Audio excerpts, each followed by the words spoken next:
Ақжол фракциясының депутаттық сауал көлік министрі Қарабаевқа. Мемлекет басшысы 1 қыркүйектегі жолдауында қазақстандықтар өмірінің астарлы және ажырамас бөлігіне айналған мәселе жол сапасы мәселесін шешу міндетін нақты атап көрсетті. Жолдар мен көпірлер мемлекеттік стратегиялық объектілер болып табылады. Олардың жағдайы республиканың ұлттық қауіпсіздігіне тікелей әсер етеді.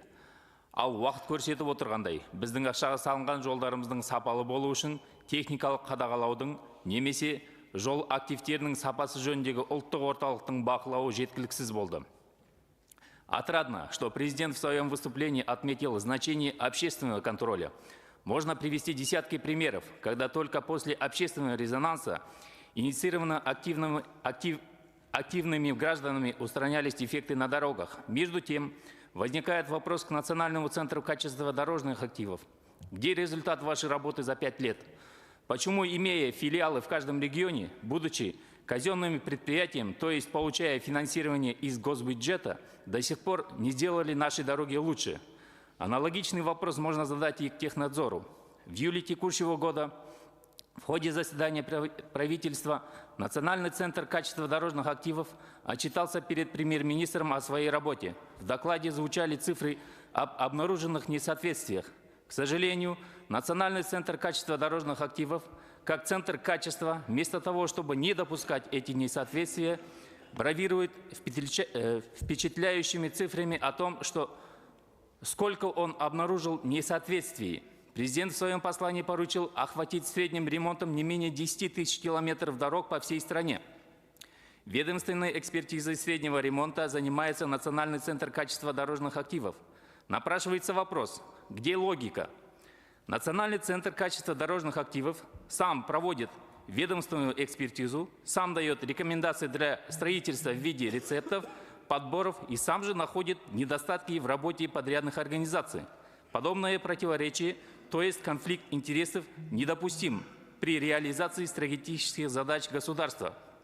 По величине территории страны в мире Казахстан находится на 9-м месте, но по протяженности дороги занимает лишь 32-е место.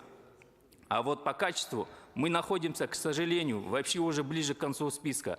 93-е место из 118.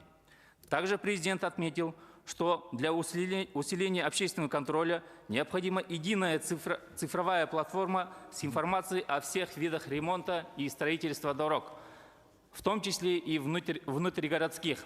Здесь можно отметить, что большая доля критики находится именно на внутригородские дороги и дороги районного значения. Если в крупных городах и областях перешли на современные конструктивы, то в регионах до сих пор строят по старинке, не учитывая возросшее количество автомобилей, урбанизацию городов и районных центров.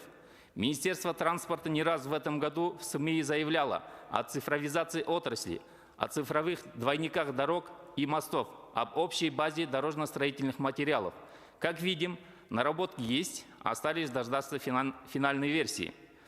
В связи с вышеизложенным депутатская фракция партии «Ақжол» просит пересмотреть имеющийся многоступенчатый контроль за качеством, а именно эффективность и целесообразность технического надзора и центра качества, и выработать действительно работающий механизм, который будет нести не карательную и статическую функцию, а консультативную помощь и научный подход в строительстве. Внедрить механизм контроля общественный контроль, который станет глазами налогоплательщиков, на чьи деньги и строятся дороги. Пересмотреть проекты в городах и районных центрах с учетом современных реалий и имеющихся инновационных методов согласно посланию президента. Внедрение современных технологий для автоматизации процессов контроля качества дорожных активов. Например, использование дронов или сенсоров для проверки состояния дорог. Публикация отчетов о состоянии дорожных активов и проведенных проверках на официальном сайте Центра для повышения прозрачности работы. С уважением, депутаты фракции «Ақжол».